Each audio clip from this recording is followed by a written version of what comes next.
Bonjour à tous. J'espère que vous avez passé une bonne soirée, une bonne nuit. Et nous allons aujourd'hui parler de l'emploi, si on peut dire, avec la chrétienté, avec la Bible. Alors, mais c'est plutôt l'emploi spirituel. Donc, ne vous précipitez pas de passer outre, c'est une motivation mais qui est plus spirituelle. Alors on entend un artiste chrétien, chanteur, musicien, compositeur qui s'appelle Moïse Mbié et le thème de sa chanson c'est Natango Naye, en son temps. Alors, et en résumé, il dit que Dieu fait les choses en son temps. Et quand Dieu descend, ça se fait en son temps. Et il enlève toute la honte qu'on peut avoir. Alors, on va s'arrêter là et on va continuer. Alors, si vous voulez écouter cet auteur-là, c'est Moïse Mbié. Alors, comment puis-je faire pour que vous puissiez voir peut-être la vidéo à fond?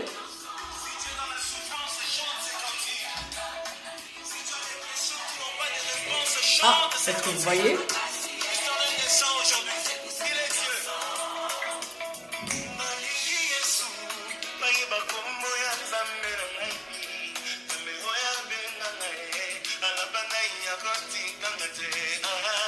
Donc voilà. Si je peux, je vous ferai une traduction en français. Mais c'est Dieu qui fait en son temps.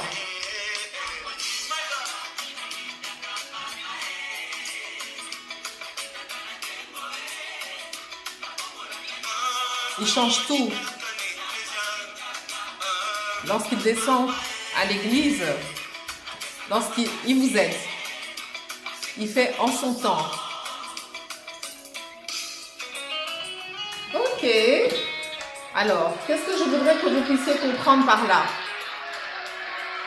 C'est que dans votre recherche d'emploi, dans l'objectif que vous voulez atteindre, qui est un business, les choses se font en leur temps. Mais ce n'est pas un temps établi. Il enlève la honte. Ce n'est pas un temps établi. Ce temps-là va dépendre de vous. Ce n'est pas un temps qu'on vous dit, bon, à telle date, vous allez avoir un emploi. Ce n'est pas un temps où on va vous dire qu'à telle date, vous allez avoir un business. C'est un temps qui va dépendre de vous. C'est comme la saison. La saison spirituelle, la saison en affaires, la saison dans votre emploi ne dépend pas d'un temps qui est fixé par un employeur. Ne dépend pas d'un temps qui est fixé par vous ou par les gens qui vous entourent. Ça dépend d'un temps où vous êtes prêt. Vous avez le mindset pour saisir l'opportunité, pour créer l'opportunité et pour obtenir ce que vous voulez obtenir dans ce temps-là. Donc la saison dépend du moment où vous vous rendez compte et vous êtes mature, mûr à pouvoir saisir l'opportunité. Donc je vous invite, si vous avez apprécié la chanson de Moïse Mbié, à Longola Sony, donc le titre c'est Natango Naye, à pouvoir aller sur YouTube, cliquer like, acheter son CD et tout ça. Mais voilà, spirituellement, c'est une chanson qui parle spirituellement, que ce soit chrétien, que vous soyez de n'importe quelle dénomination. C'est une chanson et que vous croyez peut-être pas en un Dieu, ou que vous croyez en plusieurs dieux, ou que vous croyez en vous-même. Il y a un principe qui est clair, ok? C'est que il y a quelque chose qui se fait en son temps. Et ce temps-là, ok, pour ceux qui sont chrétiens comme moi, et je vous parle de l'emploi et de la chrétienté parce que j'ai écrit un livre qui s'appelle Passeport pour l'emploi d'un chrétien, qui est paru en 2012 et qui est disponible sur Amazon Passeport pour l'emploi d'un chrétien. Vous pouvez l'avoir en Kindle ou bien vous pouvez le commander par Amazon et le recevoir.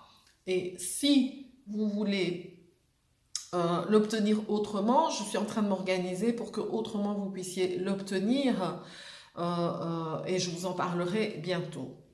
Mais donc, je voudrais que vous puissiez comprendre qu'il y a un temps. Il y a un temps pour tout, comme dit Ecclésiaste 3. Il y a un temps pour tout. Il y a un temps pour savoir ce qu'il faut faire pour faire business. Et il y a un temps pour savoir qu'est-ce qu'il faut faire pour avoir un emploi. Il n'y a pas de temps pour se dire « Oui, mais j'ai déjà étudié. Est-ce que j'ai encore besoin d'étudier comment faire un CV ?» Ok? Il n'y a pas un temps pour dire qu'on n'apprendra jamais. On a déjà assez appris. Il y a toujours un temps d'apprendre quelque chose. Aujourd'hui, ce sera le CV et par exemple, les outils que je vous donne pour pouvoir réussir votre CV, votre lettre de motivation, avoir une démarche, ce sont des outils qui vont vous suivre pendant 30 ans, 40 ans. J'ai le témoignage de quelqu'un qui m'est proche et qui m'a dit « Je ne peux pas imaginer comment ça peut m'aider ce que tu m'as dit. J'étais en Afrique, ça m'a aidé, j'étais au Congo et puis maintenant je suis en Belgique et la même chose m'aide. Pourtant, j'ai été formée aussi en Belgique à trouver du boulot. Mais ce que tu m'as appris au Congo, c'est ça qui me suit ici et qui me donne une réussite. Donc, il y a un temps pour apprendre. Et quand vous avez vraiment appris tous les principes et tous les préceptes, vous pouvez évoluer. Et il y a un temps pour ne pas apprendre et pour agir. Il y a un temps pour réagir. Donc, chaque chose a son temps. Et vous ne pouvez avoir aucune influence sur ce temps-là. Il y a une intelligence universelle que moi j'appelle le Dieu de la Bible. D'autres diront c'est autre chose, le yin, le yang. Mais il y a un temps, il y a quelque chose qui fait qu'il y a un temps. Et ce temps-là, ce temps X, à l'heure, au jour X, au mois X, à l'année X, ou X, Y, Z, à l'heure X, à la minute X, à la seconde X, ce temps-là va dépendre de la connaissance, des réflexes, de la stratégie, de tout ce que vous avez pour saisir ce temps-là au moment où il se présente. Donc, lorsque vous dites que vous n'avez pas besoin d'apprendre quelque chose, assurez-vous d'abord de prendre le temps d'écouter si réellement, dans ce qu'on veut vous apprendre, il n'y a rien que vous ne connaissiez pas encore. Okay? Qu'il n'y a rien que vous connaissiez déjà. Si vous écoutez une personne et que finalement, en écoutant cette personne, vous vous rendez compte que ce qu'elle dit, c'est ce que je pense, et c'est même révélateur, parce que cette personne peut dire quelque chose qui est la même chose que vous, personne ne vous croit parce que vous n'avez pas réussi, parce que vous n'avez pas un emploi, mais cette personne est millionnaire. Quelque part, si vous pensez la même chose qu'un millionnaire, si vous pensez la même chose que quelqu'un qui a une carrière professionnelle, si vous pensez la même chose à titre d'emploi, à titre de business, je ne parle pas de politique, je ne parle pas d'amour, je parle d'emploi et de business. Si vous avez les mêmes pensées qu'un millionnaire, sachez que vous avez le mindset d'un millionnaire, mais vous n'êtes pas conscient. Si vous écoutez un millionnaire, vous écoutez quelqu'un qui réussit dans ses affaires, quelqu'un qui entreprend, quelqu'un qui a toujours de l'emploi, et que quand cette personne parle, vous dites « mais c'est ce que je pense à titre d'emploi, c'est comme ça que je pense que je dois faire les trucs », eh bien, sachez que ce n'est pas normal que cette personne-là ait déjà réussi et que vous n'ayez pas. Donc, il y a un temps pour vous de devenir comme cette personne-là. Ok? Parce que vous avez déjà les réflexes, vous avez peut-être déjà les mindsets, peut-être que vous avez déjà les réflexes. Peut-être que vous êtes une personne qui est déjà celle qui enrichit quelqu'un qui ne devrait pas être riche sans vous. Donc, vous êtes peut-être déjà l'employé de quelqu'un et grâce à vous, cette personne fait de l'argent que normalement, elle ne devait pas faire. Ouais. Peut-être que c'est vous qui devriez développer un business.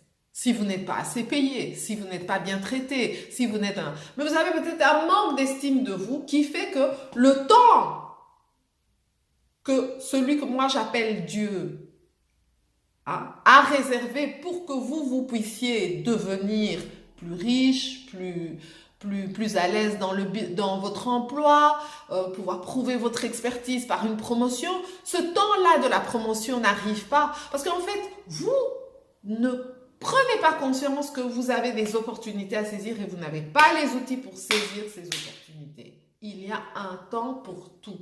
Et il y a un temps pour saisir l'opportunité, un temps pour travailler dans l'opportunité et un temps pour jouir des fruits de l'opportunité. Comme on dit, on reconnaît l'arbre par le fruit. Et il faut que vous compreniez le temps. C'est pas un temps comme ça qui arrive, j'attends. Non, c'est un temps sur lequel vous devez agir pour qu'il se fasse. Vous voyez? C'est pas un temps d'une date fixée. C'est le temps qui dépend de votre maturité. Si vous êtes mature assez pour saisir l'opportunité d'emploi ou d'affaires, alors c'est votre temps. Vous allez la saisir. Mais si vous n'êtes pas mature assez, bien que ça pourrait être votre temps, ça ne l'est pas. Parce que vous ne développez pas les réflexes, les stratégies, le mindset qui vous permet de faire en sorte que le temps, c'est maintenant. Ok? Donc, et ça dépend de vous. J'aimerais que ton âme prospère. Non, j'aimerais que tu prospères à tous égards, comme prospère l'état de ton âme. Ok? Il faut que ton âme, ton intelligence, ton esprit prospère afin que tu agisses conformément à cette nouvelle prospérité de ton âme, de ton esprit, pour que finalement le reste prospère à tous égards et que tu sois en bonne santé. Il y a aussi autre chose qui est important, mais ça plus spécifiquement pour les gens qui peut-être lisent la Bible, je ne pourrais pas dire pour le Coran ou pour autre chose, c'est que il y a des temps qui sont fixés par Dieu. Ok, il y a des temps qui sont fixés par Dieu et il y a des modalités qui sont fixées par Dieu pour réussir ce qu'on entreprend. Et dans la Bible, pour réussir ce qu'on entreprend, on doit pouvoir méditer sur les textes, on doit pouvoir les lire jour et nuit, on doit pouvoir les observer, on doit pouvoir suivre ce qui est écrit. Et la bénédiction qui est liée à ça, c'est en Josué 1, 7, 8, c'est qu'on va réussir ce qu'on entreprend. C'est que les projets vont être réussis. Ils vont fournir les projets vont être réussis, ils vont donner ce qu'on attend de ça. Et même peut-être plus, on a la prospérité. Donc, ce qui amène à la prospérité, ce n'est pas prier indéfiniment, ce n'est pas chasser les démons uniquement ou tout le temps, ce n'est pas intercéder tout le temps, ce n'est pas parler en langue, c'est le fait de méditer, de lire, d'observer, ok, et d'appliquer son intelligence et sur les textes afin que l'on puisse avoir la bénédiction de la réussite. Suivre ce qui est là, ok.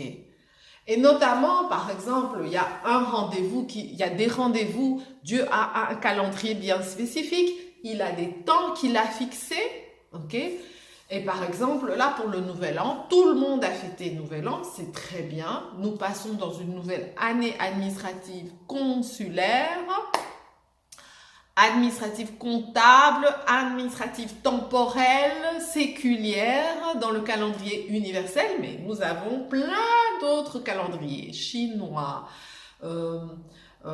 musulmans, aztèques, des anciens calendriers et des calendriers actuels. Okay? Et il y a aussi le calendrier biblique. Okay? Et le calendrier biblique fixe son nouvel an au mois d'avril et pas au mois de janvier.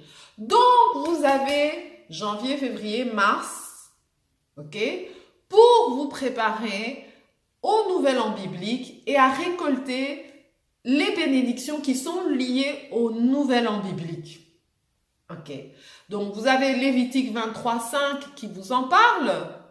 Vous avez Nombre 9,16 qui vous en parle. Qu'est-ce que vous avez? Deutéronome 12, 1 à 14 qui vous en parle. Et vous avez Genèse 1, 14 qui vous parle du calendrier de Dieu, du calendrier des fêtes. Et donc, pour Dieu, le nouvel an biblique, ici, je retombe sur la Bible, c'est au mois d'avril. Donc, vos résolutions, vos ajustements, parce que vous avez pu profiter de cette nouvelle année, de cette fin d'année, de cette nouvelle année temporelle, administrative, universelle, fraternelle entre les gens que vous connaissez, ok? Et maintenant que vous avez la liste de toutes ces choses que vous voulez changer dans votre vie, vous avez 3 mois devant vous pour méditer dessus en fonction de la Bible, en fonction de connaissances, en fonction d'un an, pour que vous puissiez saisir lors du nouvel an biblique, donc en avril, votre sortie d'Égypte. Il y a des Égyptes desquels vous voulez sortir. Ça peut être la pauvreté, ça peut être les dettes, ça peut être le chômage, ça peut être le fait que vous commencez un business, vous terminez jamais. Eh bien, vous pourrez aller déposer ces intentions devant le Dieu de la Bible si vous êtes quelqu'un qui prie le Dieu de la Bible. Si vous n'êtes pas une personne qui prie le Dieu de la Bible, allez voir dans vos écritures. Qu'est-ce que vos écritures disent? Est-ce qu'il y a un calendrier spécifique du Coran? Est-ce qu'il y a un calendrier spécifique bouddhiste? Est-ce qu'il y a un calendrier... Regardez qu'est-ce qui est écrit et voyez ce qu'il en est dit. Mais il y a des bénédictions qui sont liées au calendrier biblique et à suivre les commandements qui sont dans la Bible. Et ces bénédictions, en tout cas, suivre certaines ordonnances qui sont dans la Bible. Et dans la Bible, il est demandé de méditer et de réfléchir et d'utiliser son intelligence. Et donc Josué 1, 7, 8, et c'est là qu'on réussit ce qu'on entreprend. Donc pas prier tout le temps, pas tout le temps d'intercession, pas tout le temps. Ça, ce sont des choses qu'on fait également. Mais la bénédiction de réussir ce qu'on entreprend, elle est donnée notamment en Josué 1, 7, 8. Okay? Donc, où on vous demande de méditer sur les Écritures. Pas de les connaître par cœur et de les donner comme ça aux gens. Non, méditer dessus, les comprendre, les entendre, les lire et méditer dessus. Et alors les observer, ok, voir comment il faut les appliquer. C'est un peu comme le mode d'emploi. Le mode d'emploi, c'est-à-dire on n'utilise pas une voiture comme on utilise un microwave, un micro-ordinateur. Un micro-ondes, pardon, comme on utilise un ordinateur, comme on utilise un téléphone. Il faut connaître comment on utilise ces choses-là. Et c'est tout simplement ce que Josué 1, 7, 8 est en train de vous dire. Merci de m'avoir suivi et j'espère que cette vidéo va vous permettre de pouvoir recevoir en son temps la bénédiction de votre prospérité en affaires ou de votre prospérité dans votre carrière professionnelle dans le cadre de l'emploi. Soyez bénis, que Dieu vous bénisse.